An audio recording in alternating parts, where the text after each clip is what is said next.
Chapter 1. It is a truth universally acknowledged that a single man in possession of a good fortune must be in want of a wife.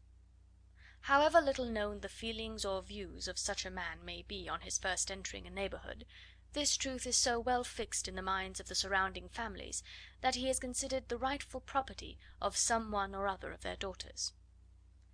"My dear Mr. Bennet," said his lady to him one day, "have you heard that Netherfield Park is let at last?" Mr. Bennet replied that he had not. "But it is," returned she, "for Mrs. Long has just been here, and she told me all about it." Mr. Bennet made no answer. "Do you not want to know who has taken it?" cried his wife impatiently. "You want to tell me, and I have no objection to hearing it." This was invitation enough. "Why, my dear, you must know. Mrs. Long says that Netherfield is taken by a young man of large fortune from the north of England; that he came down on Monday in a chaise and four to see the place, and was so much delighted with it that he agreed with Mr. Morris immediately; that he is to take possession before Michaelmas, and some of his servants are to be in the house by the end of next week." "And what is his name?" "Bingley." "Is he married or single?" "Oh, single, my dear, to be sure. A single man of large fortune, 4,000 or 5,000 a year. What a fine thing for our girls!" "How so? How can it affect them?" "My dear Mr. Bennet," replied his wife, "how can you be so tiresome? You must know that I am thinking of his marrying one of them." "Is that his design in settling here?" "Design? Nonsense! How can you talk so? But it is very likely that he may fall in love with one of them, and therefore you must visit him as soon as he comes." "I see no occasion for that. You and the girls may go, or you may send them by themselves, which perhaps will be still better, for as you are as handsome as any of them, Mr. Bingley may like you the best of the party." "My dear, you flatter me. I certainly have had my share of beauty, but I do not pretend to be anything extraordinary now. When a woman has 5 grown up daughters, she ought to give over thinking of her own beauty." "In such cases a woman has not often much beauty to think of." "But, my dear, you must indeed go and see Mr. Bingley when he comes into the neighbourhood." "It is more than I engage for, I assure you." "But consider your daughters. Only think what an establishment it would be for one of them. Sir William and Lady Lucas are determined to go, merely on that account, for in general, you know, they visit no newcomers. Indeed you must go, for it will be impossible for us to visit him if you do not." "You are over scrupulous, surely. I dare say Mr. Bingley will be very glad to see you, and I will send a few lines by you to assure him of my hearty consent to his marrying whichever he chooses of the girls, though I must throw in a good word for my little Lizzy." "I desire you will do no such thing. Lizzy is not a bit better than the others, and I am sure she is not half so handsome as Jane, nor half so good humoured as Lydia. But you are always giving her the preference." "They have none of them much to recommend them," replied he. "They are all silly and ignorant like other girls, but Lizzy has something more of quickness than her sisters." "Mr. Bennet, how can you abuse your own children in such a way? You take delight in vexing me. You have no compassion for my poor nerves." "You mistake me, my dear. I have a high respect for your nerves. They are my old friends. I have heard you mention them with consideration these last 20 years at least." "Ah, you do not know what I suffer." "But I hope you will get over it, and live to see many young men of 4,000 a year come into the neighbourhood." "It will be no use to us if 20 such should come, since you will not visit them." "Depend upon it, my dear, that when there are 20 I will visit them all." Mr. Bennet was so odd a mixture of quick parts, sarcastic humour, reserve, and caprice, that the experience of 23 years had been insufficient to make his wife understand his character. Her mind was less difficult to develop. She was a woman of mean understanding, little information, and uncertain temper. When she was discontented, she fancied herself nervous. The business of her life was to get her daughters married. Its solace was visiting and news. Chapter 2. Mr. Bennet was among the earliest of those who waited on Mr. Bingley. He had always intended to visit him, though to the last always assuring his wife that he should not go. Until the evening after the visit was paid, she had no knowledge of it. It was then disclosed in the following manner. Observing his second daughter employed in trimming a hat, he suddenly addressed her with: "I hope Mr. Bingley will like it, Lizzy." "We are not in a way to know what Mr. Bingley likes." said her mother resentfully, "since we are not to visit." "But you forget, mamma," said Elizabeth, "that we shall meet him at the assemblies, and that Mrs. Long promised to introduce him." "I do not believe Mrs. Long will do any such thing. She has two nieces of her own. She is a selfish, hypocritical woman, and I have no opinion of her." "No more have I," said Mr. Bennet, "and I am glad to find that you do not depend on her serving you." Mrs. Bennet deigned not to make any reply, but, unable to contain herself, began scolding one of her daughters. "Don't keep coughing so, Kitty, for heaven's sake! Have a little compassion on my nerves, you tear them to pieces." "Kitty has no discretion in her coughs," said her father; "she times them ill." "I do not cough for my own amusement," replied Kitty fretfully. "When is your next ball to be, Lizzie?" "To-morrow fortnight." "Ay, so it is," cried her mother, "and Mrs. Long does not come back till the day before, so it will be impossible for her to introduce him, for she will not know him herself." "Then, my dear, you may have the advantage of your friend, and introduce Mr. Bingley to her." "Impossible, Mr. Bennet, impossible, when I am not acquainted with him myself. How can you be so teasing?" "I honour your circumspection. A fortnight's acquaintance is certainly very little. One cannot know what a man really is by the end of a fortnight. But if we do not venture, somebody else will, and after all Mrs. Long and her daughters must stand their chance; and therefore, as she will think it an act of kindness if you decline the office, I will take it on myself." The girls stared at their father. Mrs. Bennet said only, "Nonsense, nonsense!" "What can be the meaning of that emphatic exclamation?" cried he. "Do you consider the forms of introduction, and the stress that is laid on them, as nonsense? I cannot quite agree with you there. What say you, Mary? For you are a young lady of deep reflection, I know, and read great books and make extracts." Mary wished to say something sensible, but knew not how. "While Mary is adjusting her ideas," he continued, "let us return to Mr. Bingley." "I am sick of Mr. Bingley!" cried his wife. "I am sorry to hear that; but why did you not tell me that before? If I had known as much this morning, I certainly would not have called on him. It is very unlucky, but as I have actually paid the visit, we cannot escape the acquaintance now." The astonishment of the ladies was just what he wished; that of Mrs. Bennet perhaps surpassing the rest, though, when the first tumult of joy was over, she began to declare that it was what she had expected all the while. "How good it was in you, my dear Mr. Bennet! But I knew I should persuade you at last. I was sure you loved your girls too well to neglect such an acquaintance. Well, how pleased I am! And it is such a good joke, too, that you should have gone this morning, and never said a word about it till now." "Now, Kitty, you may cough as much as you choose," said Mr. Bennet, and as he spoke he left the room, fatigued with the raptures of his wife. "What an excellent father you have, girls!" said she, when the door was shut. "I do not know how you will ever make him amends for his kindness, or me either, for that matter.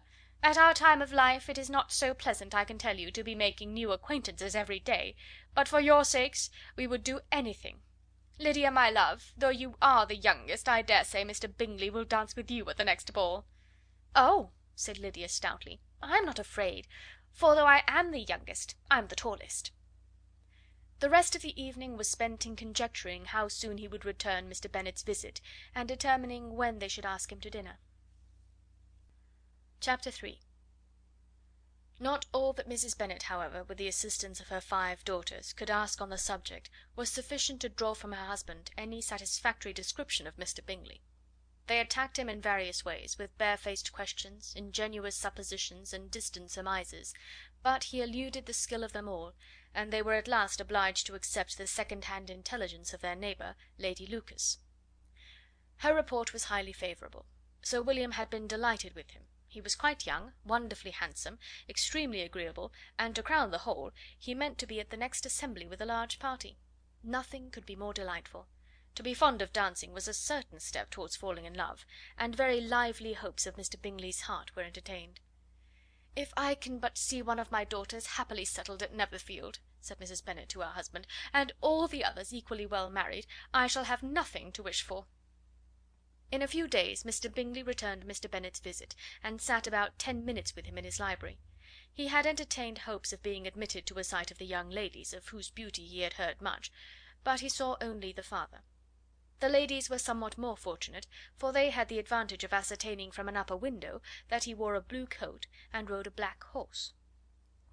An invitation to dinner was soon afterwards dispatched, and already had Mrs. Bennet planned the courses that were to do credit to her housekeeping, when an answer arrived which deferred it all. Mr. Bingley was obliged to be in town the following day, and consequently unable to accept the honour of their invitation, etc. Mrs. Bennet was quite disconcerted. She could not imagine what business he could have in town so soon after his arrival in Hertfordshire, and she began to fear that he might be always flying about from one place to another, and never settled at Netherfield as he ought to be. Lady Lucas quieted her fears a little by stating the idea of his being gone to London only to get a large party for the ball, and a report soon followed that Mr. Bingley was to bring 12 ladies and 7 gentlemen with him to the assembly. The girls grieved over such a number of ladies, but were comforted the day before the ball by hearing that, instead of 12, he brought only 6 with him from London, his 5 sisters and a cousin; and when the party entered the assembly room it consisted only of 5 altogether: Mr. Bingley, his 2 sisters, the husband of the eldest, and another young man. Mr. Bingley was good looking and gentlemanlike. He had a pleasant countenance and easy unaffected manners. His sisters were fine women, with an air of decided fashion. His brother-in-law, Mr. Hurst, merely looked the gentleman, but his friend Mr. Darcy soon drew the attention of the room by his fine, tall person, handsome features, noble mien, and the report which was in general circulation within 5 minutes after his entrance, of his having 10,000 a year. The gentlemen pronounced him to be a fine figure of a man, the ladies declared he was much handsomer than Mr. Bingley, and he was looked at with great admiration for about half the evening, till his manners gave a disgust which turned the tide of his popularity, for he was discovered to be proud, to be above his company, and above being pleased, and not all his large estate in Derbyshire could then save him from having a most forbidding, disagreeable countenance, and being unworthy to be compared with his friend. Mr. Bingley had soon made himself acquainted with all the principal people in the room. He was lively and unreserved, danced every dance, was angry that the ball closed so early, and talked of giving one himself at Netherfield. Such amiable qualities must speak for themselves. What a contrast between him and his friend! Mr. Darcy danced only once with Mrs. Hurst, and once with Miss Bingley, declined being introduced to any other lady, and spent the rest of the evening in walking about the room, speaking occasionally to one of his own party. His character was decided.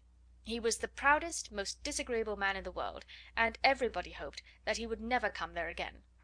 Amongst the most violent against him was Mrs. Bennet, whose dislike of his general behaviour was sharpened into particular resentment by his having slighted one of her daughters. Elizabeth Bennet had been obliged, by the scarcity of gentlemen, to sit down for 2 dances, and during part of that time Mr. Darcy had been standing near enough for her to hear a conversation between him and Mr. Bingley, who came from the dance for a few minutes to press his friend to join it.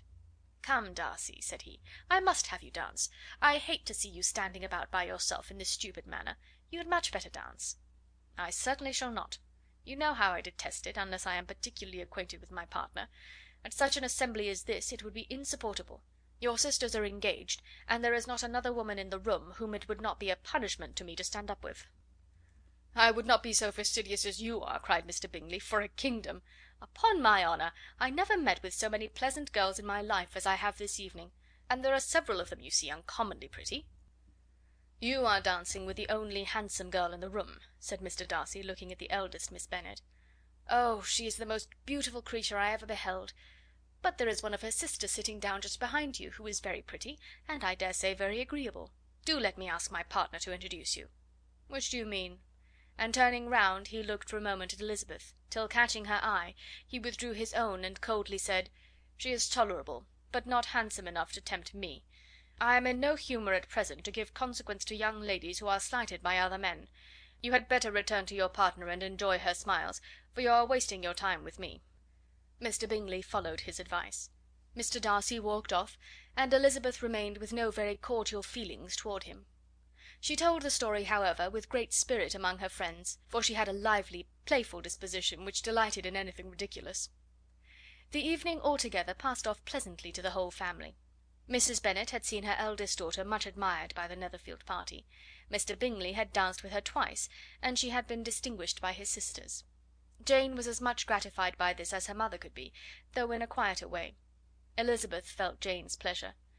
Mary had heard herself mentioned to Miss Bingley as the most accomplished girl in the neighbourhood, and Catherine and Lydia had been fortunate enough never to be without partners, which was all that they had yet learnt to care for at a ball.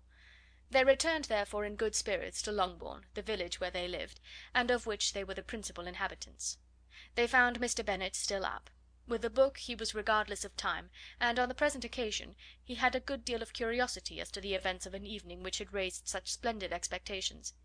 He had rather hoped that his wife's views on the stranger would be disappointed, but he soon found out that he had a different story to hear. "Oh, my dear Mr. Bennet," as she entered the room, "we have had a most delightful evening, a most excellent ball. I wish you had been there. Jane was so admired, nothing could be like it. Everybody said how well she looked, and Mr. Bingley thought her quite beautiful, and danced with her twice. Only think of that, my dear! He actually danced with her twice, and she was the only creature in the room that he asked a second time. First of all he asked Miss Lucas. I was so vexed to see him stand up with her. But, however, he did not admire her at all. Indeed, nobody can, you know, and he seemed quite struck with Jane as she was going down the dance. So he inquired who she was, and got introduced, and asked her for the 2 next. Then the 2 third he danced with Miss King, and the 2 fourth with Maria Lucas, and the 2 fifth with Jane again, and the 2 sixth with Lizzie, and the boulanger. If he had had any compassion for me," cried her husband impatiently, "he would not have danced half so much. For God's sake, say no more of his partners. Oh, that he had sprained his ankle in the first place!" "Oh, my dear, I am quite delighted with him. He is so excessively handsome, and his sisters are charming women. I never in my life saw anything more elegant than their dresses. I dare say the lace upon Mrs. Hurst's gown—" Here she was interrupted again. Mr. Bennet protested against any description of finery. She was therefore obliged to seek another branch of the subject, and related, with much bitterness of spirit and some exaggeration, the shocking rudeness of Mr. Darcy. "But I can assure you," she added, "that Lizzie does not lose much by not suiting his fancy, for he is a most disagreeable, horrid man, not at all worth pleasing. So high and so conceited that there was no enduring him. He walked here and he walked there, fancying himself so very great. Not handsome enough to dance with! I wish you had been there, my dear, to have given him one of your set downs. I quite detest the man." Chapter 4. When Jane and Elizabeth were alone, the former, who had been cautious in her praise of Mr. Bingley before, expressed to her sister just how very much she admired him. "He is just what a young man ought to be," said she, "sensible, good humoured, lively, and I never saw such happy manners. So much ease, with such perfect good breeding." "He is also handsome," replied Elizabeth, "which a young man ought likewise to be, if he possibly can. His character is thereby complete." "I was very much flattered by his asking me to dance a second time. I did not expect such a compliment." "Did not you? I did for you. But that is one great difference between us. Compliments always take you by surprise, and me never. What could be more natural than his asking you again? He could not help seeing that you were about 5 times as pretty as every other woman in the room. No thanks to his gallantry for that. Well, he certainly is very agreeable, and I give you leave to like him. You have liked many a stupider person." "Dear Lizzie!" "Oh, you are a great deal too apt, you know, to like people in general. You never see a fault in anybody. All the world are good and agreeable in your eyes. I never heard you speak ill of a human being in your life." "I would not wish to be hasty in censuring any one, but I always speak what I think." "I know you do, and it is that which makes the wonder. With your good sense, to be so honestly blind to the follies and nonsense of others! Affectation of candour is common enough, one meets with it everywhere, but to be candid without ostentation or design, to take the good of everybody's character and make it still better, and say nothing of the bad, belongs to you alone. And so you like this man's sisters too, do you? Their manners are not equal to his." "Certainly not, at first, but they are very pleasing women when you converse with them. Miss Bingley is to live with her brother and keep his house, and I am much mistaken if we shall not find a very charming neighbour in her." Elizabeth listened in silence, but was not convinced. Their behaviour at the assembly had not been calculated to please in general, and with more quickness of observation and less pliancy of temper than her sister, and with a judgment too unassailed by any attention to herself, she was very little disposed to approve of them. They were, in fact, very fine ladies, not deficient in good humour when they were pleased, nor in the power of making themselves agreeable when they chose it, but proud and conceited. They were rather handsome, had been educated in one of the first private seminaries in town, had a fortune of £20,000, were in the habit of spending more than they ought, and of associating with people of rank, and were therefore in every respect entitled to think well of themselves and meanly of others. They were of a respectable family in the north of England, a circumstance more deeply impressed on their memories than that their brother's fortune and their own had been acquired by trade. Mr. Bingley inherited property to the amount of nearly £100,000 from his father, who had intended to purchase an estate, but did not live to do it. Mr. Bingley intended it likewise, and sometimes made choice of his county; but as he was now provided with a good house and the liberty of a manor, it was doubtful to many of those who best knew the easiness of his temper whether he might not spend the remainder of his days at Netherfield, and leave the next generation to purchase. His sisters were anxious for his having an estate of his own, but though he was now only established as a tenant, Miss Bingley was by no means unwilling to preside at his table, nor was Mrs. Hurst, who had married a man of more fashion than fortune, less disposed to consider his house as her home when it suited her. Mr. Bingley had not been of age 2 years when he was tempted by an accidental recommendation to look at Netherfield House. He did look at it, and into it, for almost half an hour, was pleased with the situation and the principal rooms, satisfied with what the owner said in its praise, and took it immediately. Between him and Darcy there was a very steady friendship, in spite of great opposition of character. Bingley was endeared to Darcy by the easiness, openness, and ductility of his temper, though no disposition could offer a greater contrast to his own, and though with his own he never appeared dissatisfied. On the strength of Darcy's regard Bingley had the firmest reliance, and of his judgment the highest opinion. In understanding Darcy was the superior. Bingley was by no means deficient, but Darcy was clever.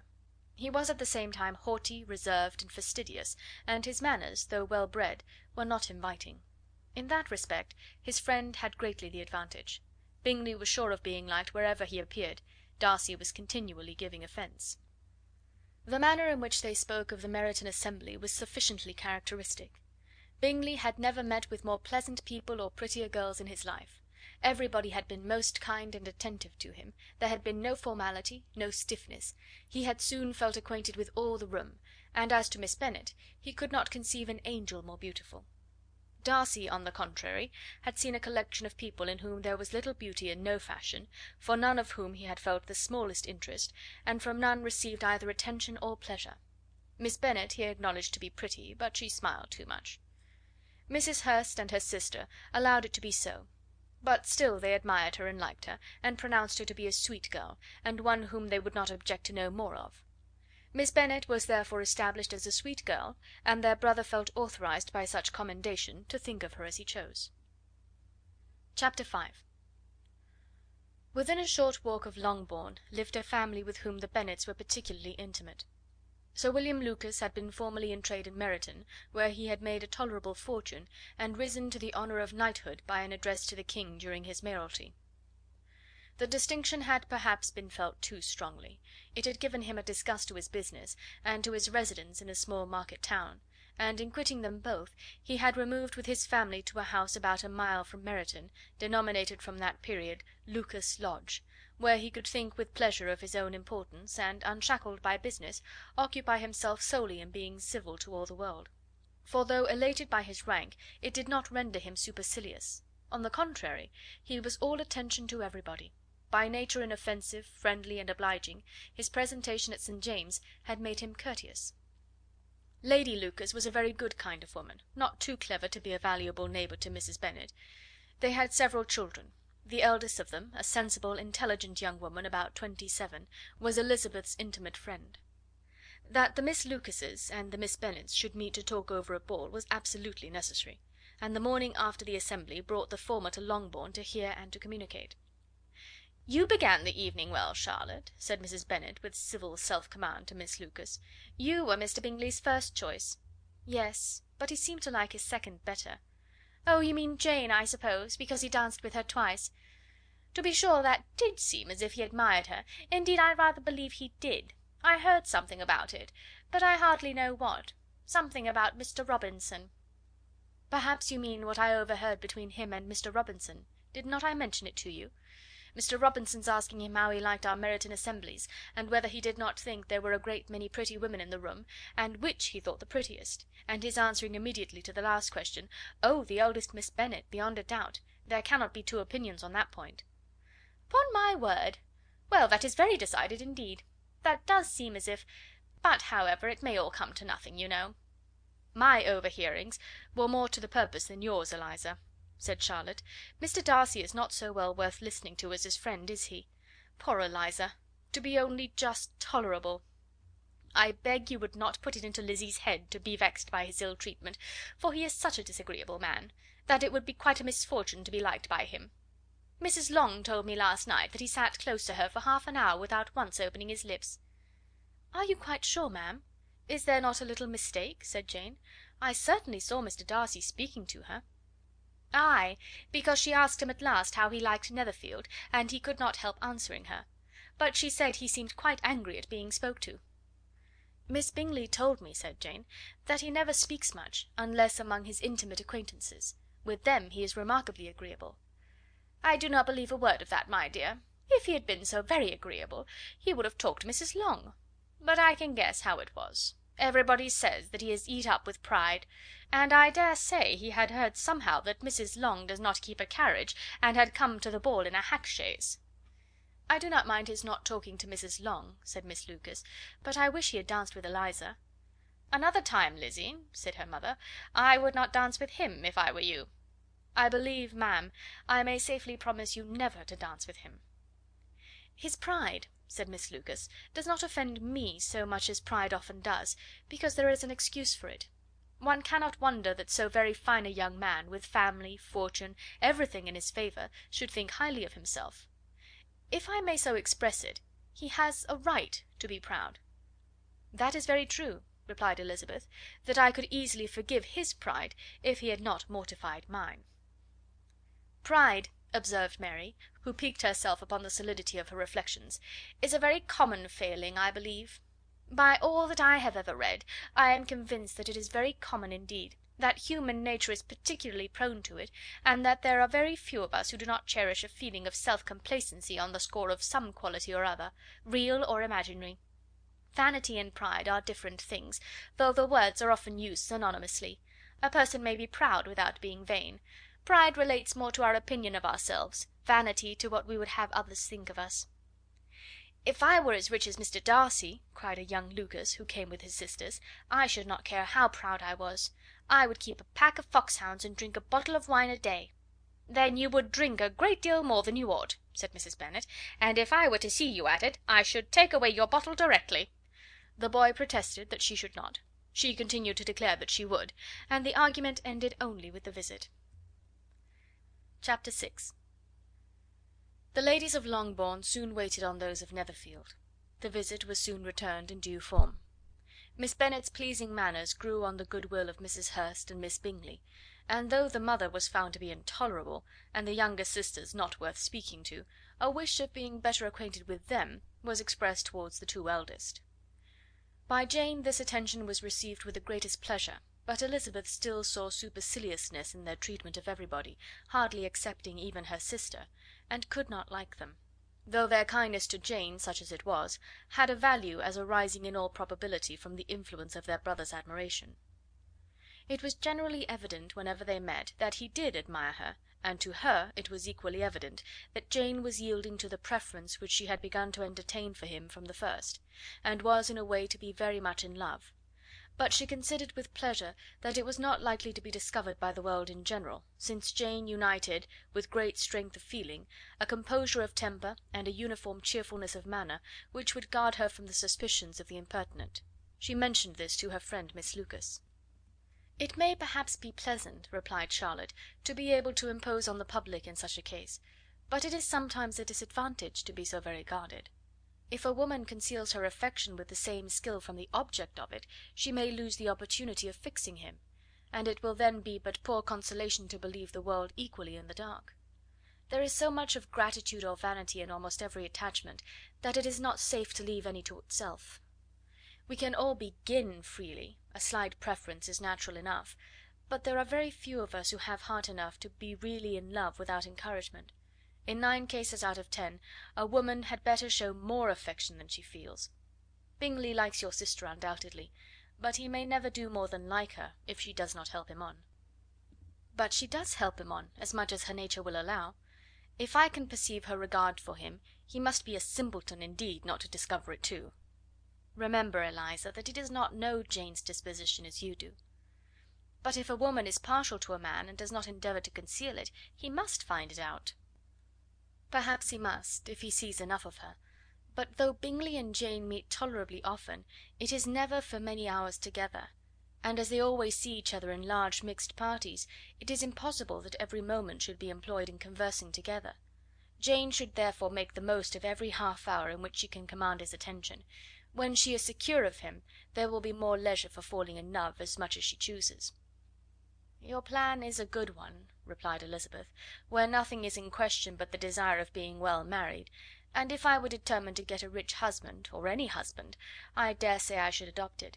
But these are not Jane's feelings. She is not acting by design. As yet she cannot even be certain of the degree of her own regard, nor of its reasonableness.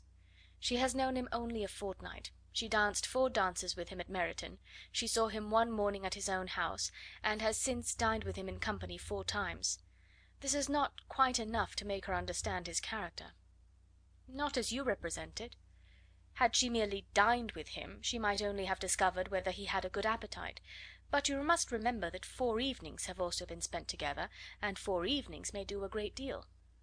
"Yes, these 4 evenings have enabled them to ascertain that they both like Vingt better than commerce; but with respect to any other leading characteristic, I do not imagine that much has been unfolded." "Well," said Charlotte, "I wish Jane success with all my heart, and if she were married to him to morrow I should think she had as good a chance of happiness as if she were to be studying his character for a 12-month. Happiness in marriage is entirely a matter of chance. If the dispositions of the parties are ever so well known to each other, or ever so similar beforehand, it does not advance their felicity in the least. They always continue to grow sufficiently unlike afterwards to have their share of vexation, and it is better to know as little as possible of the defects of the person with whom you are to pass your life." "You make me laugh, Charlotte, but it is not sound. You know it is not sound, and that you would never act in this way yourself." Occupied in observing Mr. Bingley's attentions to her sister, Elizabeth was far from suspecting that she was herself becoming an object of some interest in the eyes of his friend.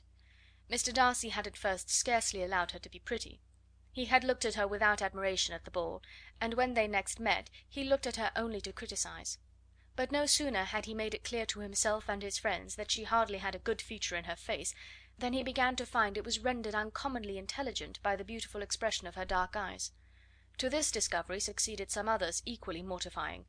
Though he had detected with a critical eye more than one failure of perfect symmetry in her form, he was forced to acknowledge her figure to be light and pleasing, and in spite of his asserting that her manners were not those of the fashionable world, he was caught by their easy playfulness. Of this she was perfectly unaware. To her he was only the man who made himself agreeable nowhere, and who had not thought her handsome enough to dance with. He began to wish to know more of her, and as a step towards conversing with her himself, attended to her conversation with others. His doing so drew her notice. It was at Sir William Lucas's, where a large party were assembled.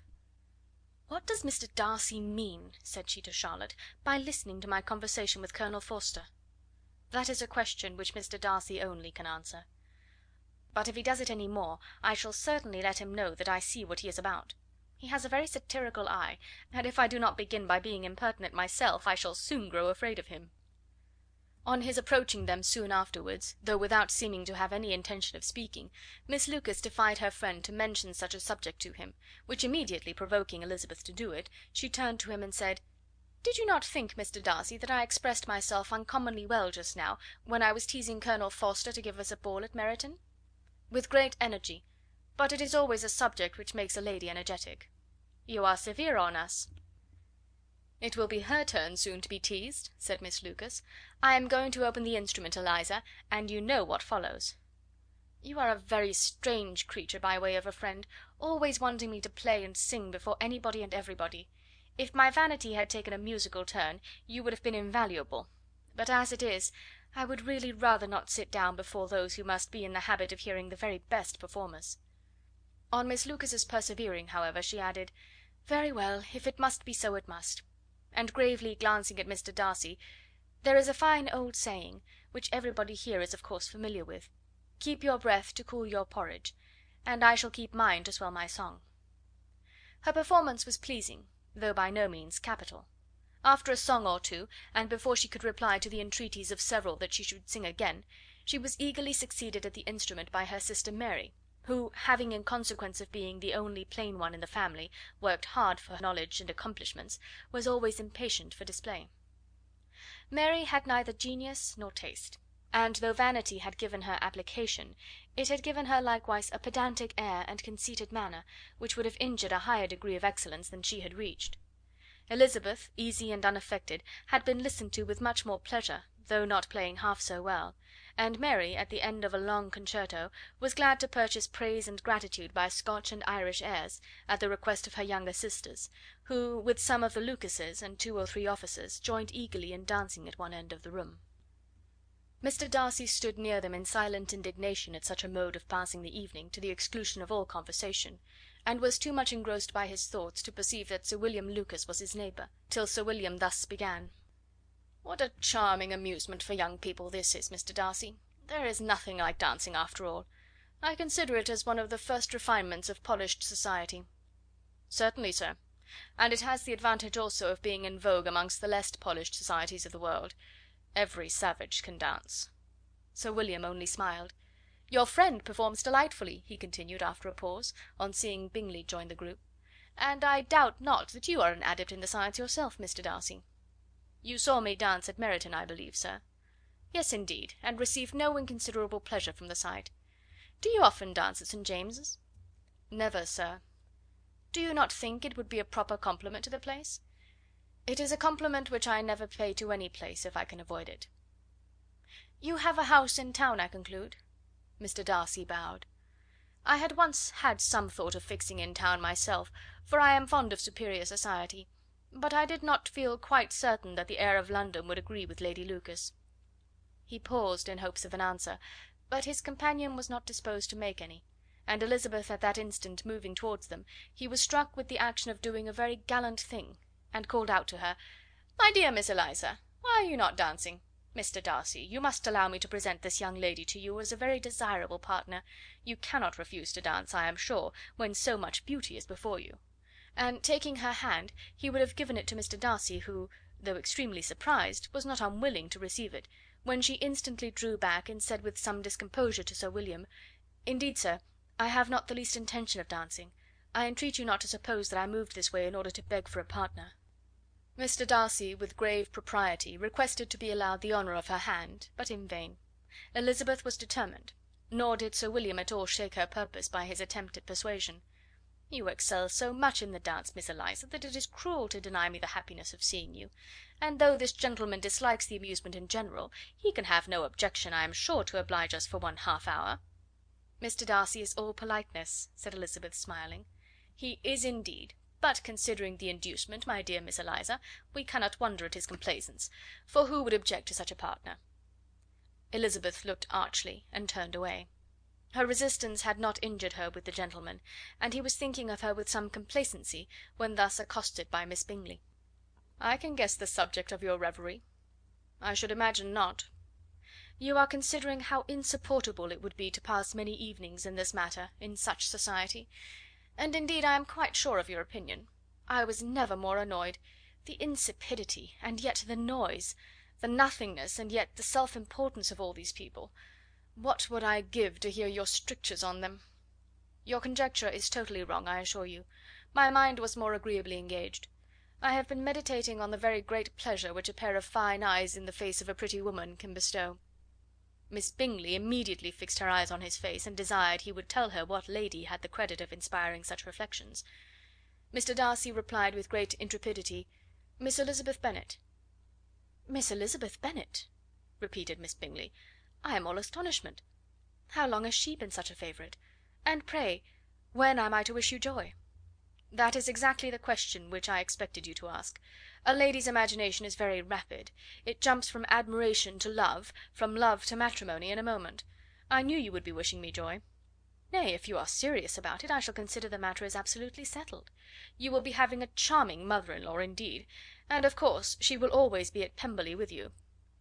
He listened to her with perfect indifference while she chose to entertain herself in this matter, and as his composure convinced her that all was safe, her wit flowed long. Chapter 7.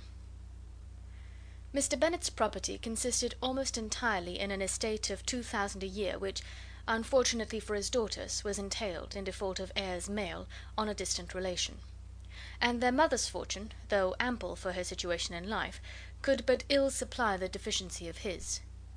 Her father had been an attorney in Meryton, and had left her £4,000. She had a sister married to a Mr. Phillips, who had been a clerk to their father and succeeded him in the business, and a brother settled in London in a respectable line of trade. The village of Longbourn was only 1 mile from Meryton, a most convenient distance for the young ladies, who were usually tempted thither 3 or 4 times a week to pay their duty to their aunt and to a milliner's shop just over the way. The 2 youngest of the family, Catherine and Lydia, were particularly frequent in these attentions. Their minds were more vacant than their sisters', and when nothing better offered, a walk to Meryton was necessary to amuse their morning hours and furnish conversation for the evening; and however bare of news the country in general might be, they always contrived to learn some from their aunt. At present, indeed, they were well supplied with both news and happiness by the recent arrival of a militia regiment in the neighbourhood. It was to remain the whole winter, and Meryton was the headquarters. Their visits to Mrs. Phillips were now productive of the most interesting intelligence. Every day added something to their knowledge of the officers' names and connections. Their lodgings were not long a secret, and at length they began to know the officers themselves. Mr. Phillips visited them all, and this opened to his nieces a store of felicity unknown before.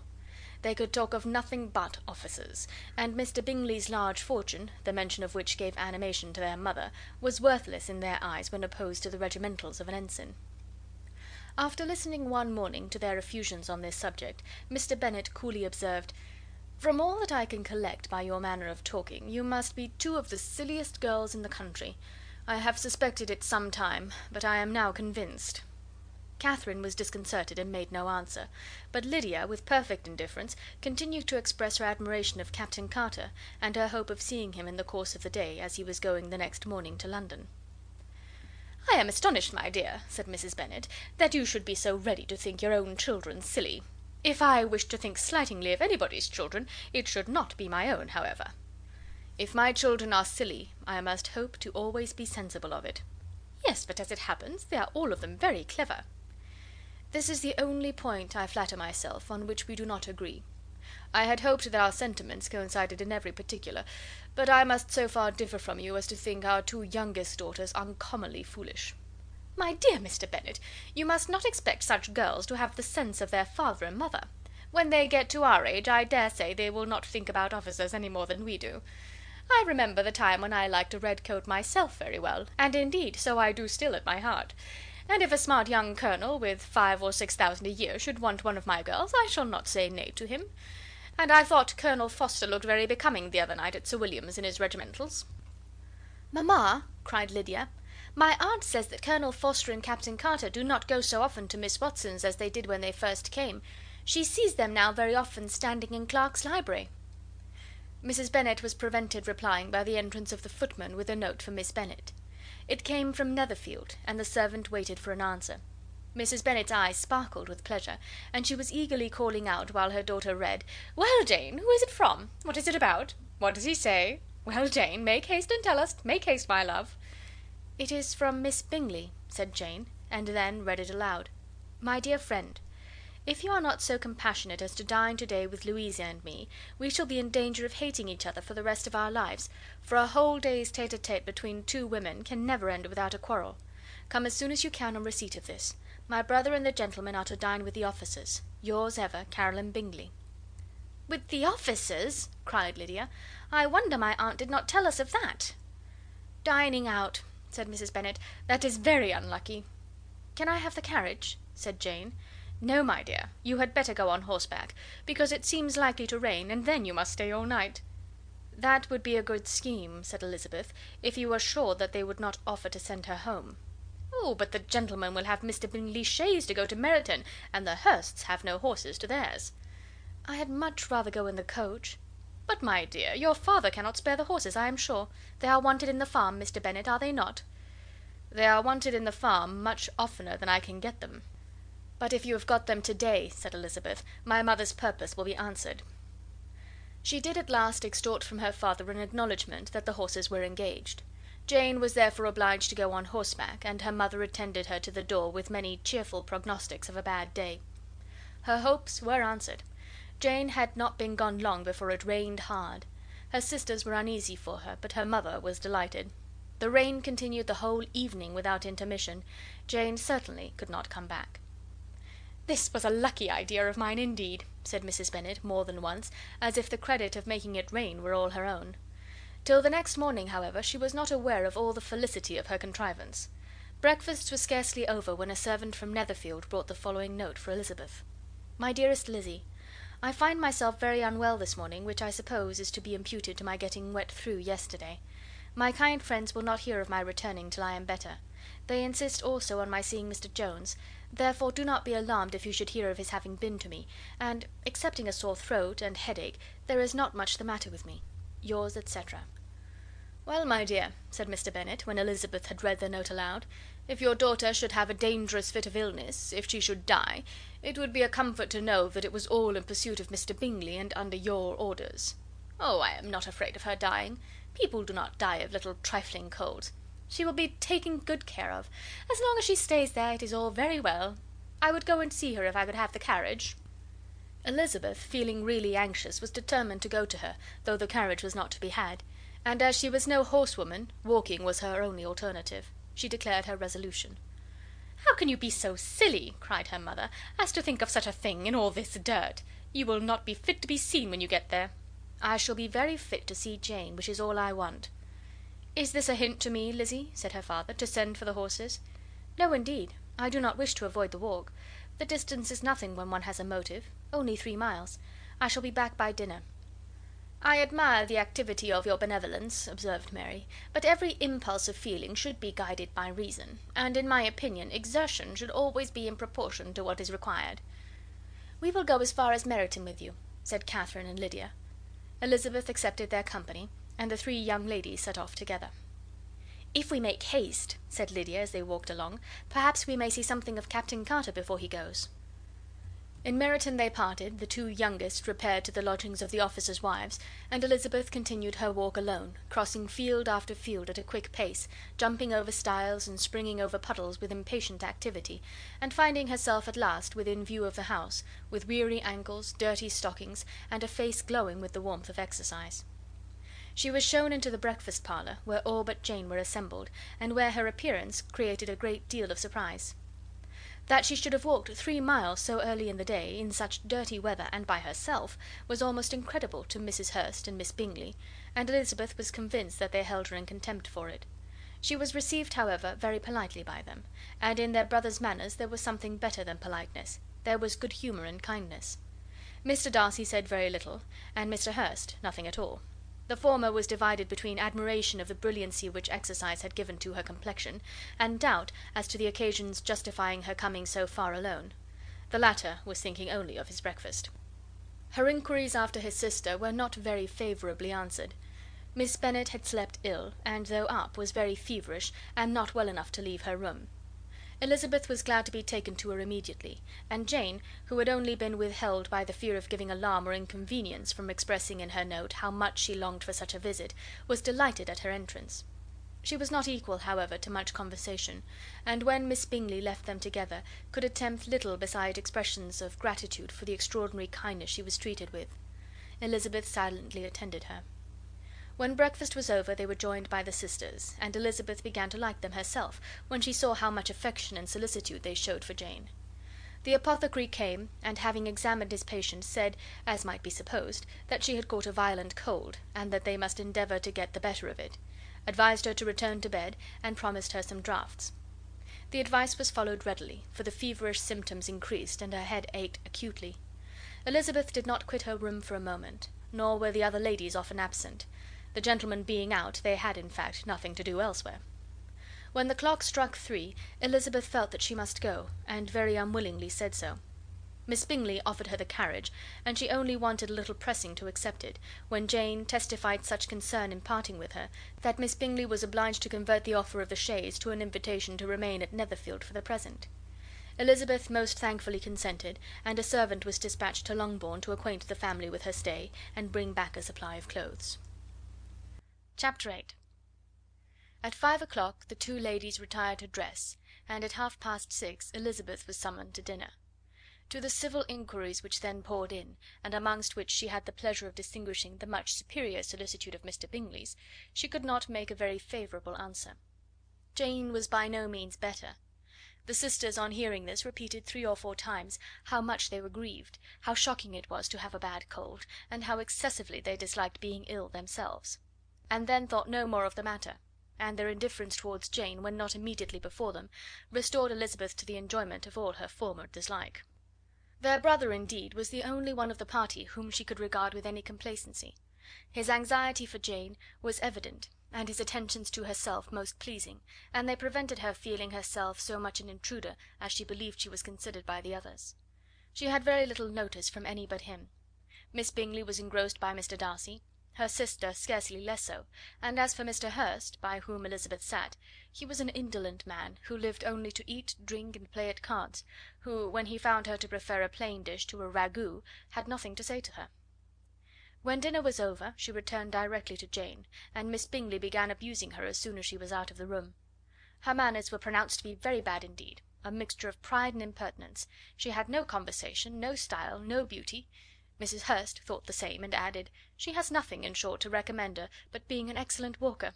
I shall never forget her appearance this morning. She really looked almost wild." "She did indeed, Louisa. I could hardly keep my countenance. Very nonsensical to come at all. Why must she be scampering about the country because her sister had a cold? Her hair, so untidy, so blousy!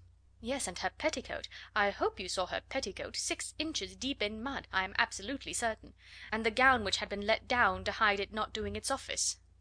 "Your picture may be very exact, Louisa," said Bingley, "but this was all lost upon me. I thought Miss Elizabeth Bennet looked remarkably well when she came into the room this morning. Her dirty petticoat quite escaped my notice." "You observed it, Mr. Darcy, I am sure," said Miss Bingley, "and I am inclined to think that you would not wish to see your sister make such an exhibition."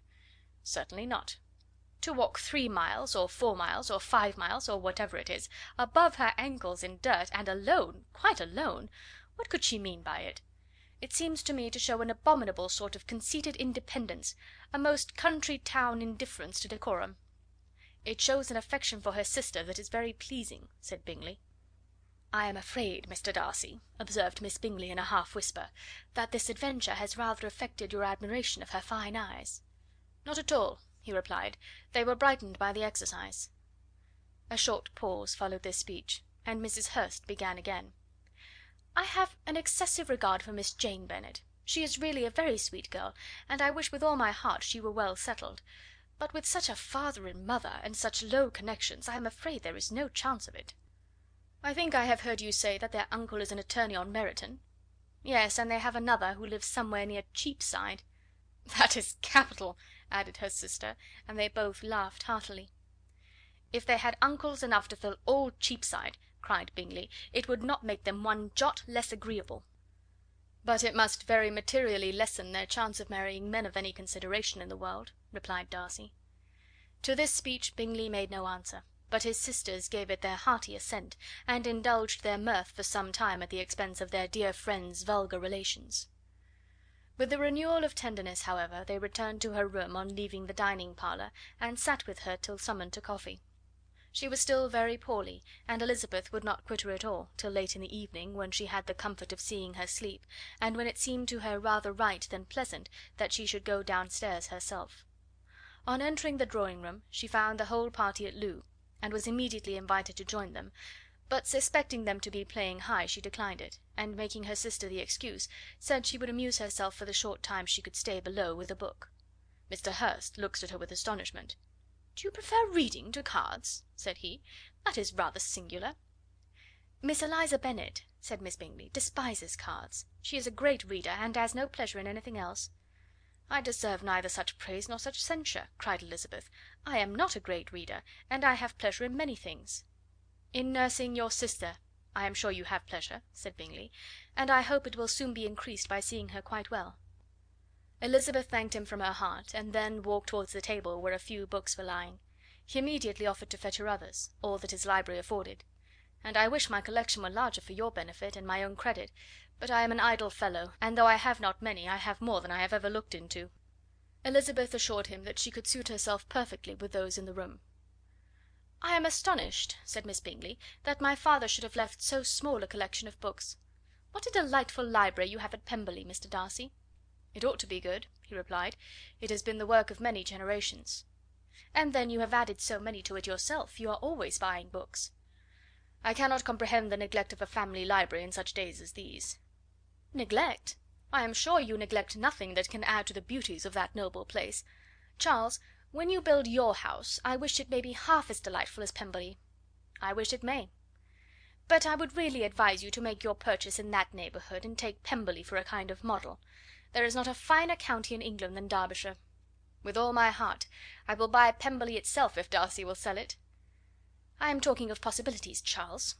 Upon my word, Caroline, I should think it more possible to get Pemberley by purchase than by imitation." Elizabeth was so much caught with what passed as to leave her very little attention for her book, and soon laying it wholly aside, she drew near the card table, and stationed herself between Mr. Bingley and his eldest sister to observe the game. "Is Miss Darcy much grown since this spring?" said Miss Bingley. "Will she be as tall as I am?" "I think she will. She is now about Miss Elizabeth Bennet's height, or rather taller. How I long to see her again! I never met with anybody who delighted me so much. Such a countenance, such manners, and so extremely accomplished for her age. Her performance on the pianoforte is exquisite." "It is amazing to me," said Bingley, "how young ladies can have patience to be so very accomplished as they all are." "All young ladies accomplished? My dear Charles, what do you mean?" "Yes, all of them, I think. They all paint tables, cover screens, and net purses. I scarcely know any one who cannot do all this, and I am sure I never heard a young lady spoken of for the first time without being informed that she was very accomplished." "Your list of the common extent of accomplishments," said Darcy, "has too much truth. The word is applied to many a woman who deserves it no otherwise than by netting a purse or covering a screen. But I am very far from agreeing with you in your estimation of ladies in general. I cannot boast of knowing more than half a dozen, in the whole range of my acquaintance, that are really accomplished." "Nor I am sure," said Miss Bingley. "Then," observed Elizabeth, "you must comprehend a great deal in your idea of an accomplished woman." "Yes, I do comprehend a great deal in it." "Oh, certainly," cried his faithful assistant. "No one can be really esteemed accomplished who does not greatly surpass what is usually met with. A woman must have a thorough knowledge of music, singing, drawing, dancing, and the modern languages, to deserve the word; and besides all this, she must possess a certain something in her air and manner of walking, the tone of her voice, her address and expressions, or the word will be but half deserved." "All this she must possess," added Darcy, "and to all this she must yet add something more substantial, in the improvement of her mind by extensive reading." "I am no longer surprised at your knowing only 6 accomplished women. I rather wonder now at your knowing any." "Are you so severe upon your own sex as to doubt the possibility of all this?" "I never saw such a woman. I never saw such capacity and taste and application and elegance as you describe united." Mrs. Hurst and Miss Bingley both cried out against the injustice of her implied doubt, and both were protesting that they knew many women who answered this description, when Mr. Hurst called them to order, with bitter complaints of their inattention to what was going forward. As all conversation was thereby at an end, Elizabeth soon afterwards left the room. "Elizabeth Bennet," said Miss Bingley, when the door was closed on her, "is one of those young ladies who seek to recommend themselves to the other sex by undervaluing their own, and with many men, I dare say, it succeeds; but, in my opinion, it is a paltry device, a very mean art." "Undoubtedly," replied Darcy, to whom this remark was chiefly addressed, "there is a meanness in all the arts which ladies sometimes condescend to employ for captivation. Whatever bears affinity to cunning is despicable." Miss Bingley was not so entirely satisfied with this reply as to continue the subject. Elizabeth joined them again only to say that her sister was worse, and that she could not leave her. Bingley urged Mr. Jones being sent for immediately, while his sisters, convinced that no country advice could be of any service, recommended an express to town for one of the most eminent physicians. This she would not hear of, But she was not so unwilling to comply with their brother's proposal, and it was settled that Mr. Jones should be sent for early in the morning, if Miss Bennet were not decidedly better. Bingley was quite uncomfortable. His sisters declared that they were miserable. They solaced their wretchedness, however, by duets after supper, while he could find no better relief to his feelings than by giving the housekeeper directions that every attention might be paid to the sick lady and her sister.